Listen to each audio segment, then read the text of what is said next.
Hello students, myself Puneet Vats. आज हम जो 7th क्लास का चैप्टर रीड आउट कर रहे थे बेटा, रेस्पिरेशन इन ऑर्गेनिज्म, उसका नेक्स्ट पार्ट देखते हैं।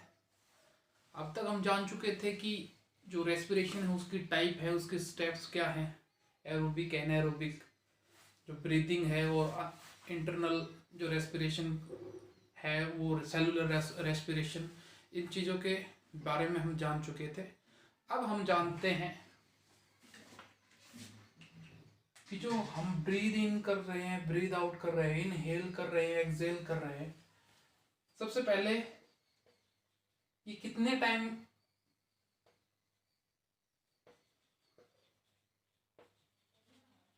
कितनी बार होता है 1 मिनट के अंदर, वो देखते हैं। उसको कहते हैं हम ब्रीदिंग रेट। उसको क्या कहते हैं बेटा?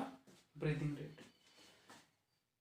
1 मिनट में करीब ये 15 to 18 टाइम्स पर मिनट।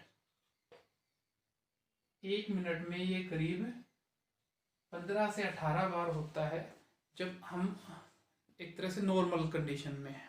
ठीक है, जब हम मान लो कुछ एक्सरसाइज कर रहे हैं, कुछ हार्ड वर्क कर रहे हैं, कुछ रनिंग कर रहे हैं, तो ये ब्रीदिंग रेट है, ये बढ़ जाता है, अप्रोक्स 25 टाइम्स हो जाता है, 25 के करीब हो जाता है। 25 के अंदर दोनों चीजें इन्वॉल्व हैं, इनहेलेशन एंड एक्सहेल, जो हम एयर कर रहे हैं, CO2 रिच एयर, वो दोनों इन्वॉल्व हैं उसके अंदर। ठीक है, इसको एक काउंट करो आप, इनहेल एक्सहेल एक काउंट करो। ठीक है, ऐसा जब नॉर्मल कंडीशन में होते हैं, ठीक है, आराम से जैसे बैठे हों, तो ये 15 to 18 टाइम्स होता है। अगर कोई हार्ड वर्क करते हैं तो ब्रीदिंग रेट है वो थोड़ा इंक्रीज हो जाता है, 25 के करीब, 24-23 के करीब ये हो जाता है। उसके बाद हम जानते हैं जो रेस्पिरेशन हम कर रहे हैं, प्रोसेस कर रहे हैं, जो ऑक्सीजन रिच एयर हमने ली, वो कहाँ जाती है, कैसे उसका स्टेप्स हैं, कैसे किन किन ऑर्गन से होती हुई वो लंग्स के अंदर एंटर करती है, कहाँ पर उनका CO2 के साथ एक्सचेंज होता है, ये सब हम चीज़ें जानेंगे। सबसे पहले हम एक बेसिक स्ट्रक्चर देख लेते हैं रफली।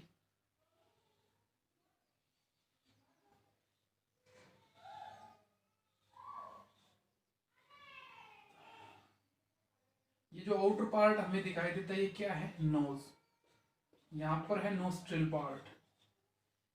इस पार्ट को कह देते हैं, जो अंदर की तरफ गया, नेजल कैविटी। ये जो पाइप जा रही है, इसको विंड पाइप या ट्रैकिया बोल देते हैं।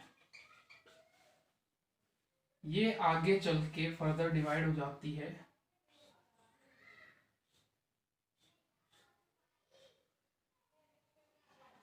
लंग्स के अंदर। ये जो एयर है वो एंटर करती है। कुछ इस प्रकार का बेसिक स्ट्रक्चर होता है।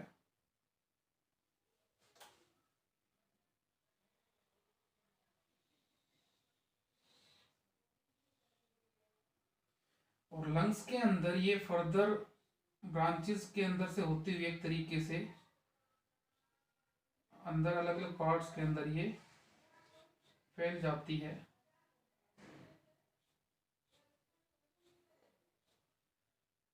इस पार्ट को तो हमने ट्रैकिया या विंड पाइप बोल दिया। इनको बोलते हैं, ये जो इधर डिवाइड हो गए हैं फर्दर, ब्रोंकाई। उधर एक पार्ट चला गया, आगे जो फर्दर डिवीजन चल रहा है पूरे लंग्स के अंदर सेम ऐसे है। एक साइड का एक पार्ट का मैं बना देता हूँ, सेम इसी टाइप से उस डायरेक्शन में भी होगा।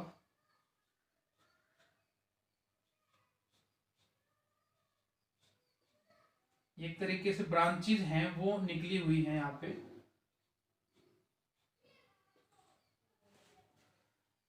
ये जो इधर पार्ट डिवाइड हुआ है, इसको ब्रोंकाई बोला गया है। ये फर्दर आगे जो डिवीजन चल रहा है, इनको ब्रोंक्यूल बोला गया है। और फर्दर ये आगे लास्ट में जाके एक ट्री लाइक स्ट्रक्चर बनाते हैं, इनको बोला गया है एल्वियोली। यहाँ पर एक तरह से ट्री लाइक स्ट्रक्चर रहेगा, मिलियंस होते हैं ये। यहाँ तक जो ऑक्सीजन रिच एयर है वो आती है और ब्लड के अंदर लास्ट में मिक्स हो जाती है। सेम ऐसे स्ट्रक्चर इधर बने होते हैं।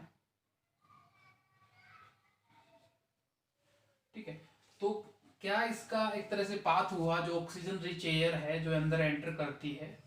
तो सबसे पहले ये नोज के अंदर, नोज से फिर आगे नोस्ट्रिल, नोस्ट्रिल के आगे ये नेजल कैविटी के अंदर जाती है, नेजल कैविटी के आगे जो ट्रैकिया जिसको या विंड पाइप बोला गया है उसके अंदर, उसके बाद ब्रोंकाई, ब्रोंकाई के बाद ब्रोंक्यूल्स,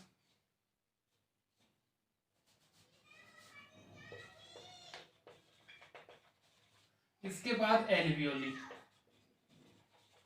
ऐसे है, ये ऑक्सीजन रिच एयर है, ये इस प्रकार से स्टेप बाय स्टेप आगे की ओर बढ़ती है।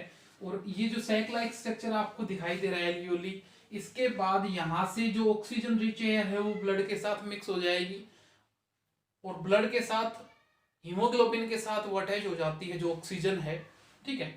ऑक्सीजन वहां पर हीमोग्लोबिन के साथ अटैच होकर ऑक्सी हीमोग्लोबिन बनाती है जो पूरे बॉडी के अंदर जो हर एक सेल है वहां तक वो पहुंच जाती है। यहीं से जो CO2 रिच एयर है जो ड्यूरिंग ब्रेकडाउन ऑफ फूड यहां से CO2 रिच एयर क्रिएट हुई, वो एल्वियोली, एल्वियोली के बाद bronchioles, bronchi, trachea, nasal cavity, nostril और नोज के बाद फिर वो क्या हो जाती है, हमारी बॉडी से आउट हो जाती है। ये पूरी प्रोसेस एक स्टेप बाय स्टेप कि कैसे लंग्स के अंदर वो एंटर करती है और किन किन पार्ट्स के अंदर वो जाती है, ठीक है बेटा। बाकी इस चैप्टर से जो बचा हुआ है वो नेक्स्ट वीडियो में देखते हैं। Thank you.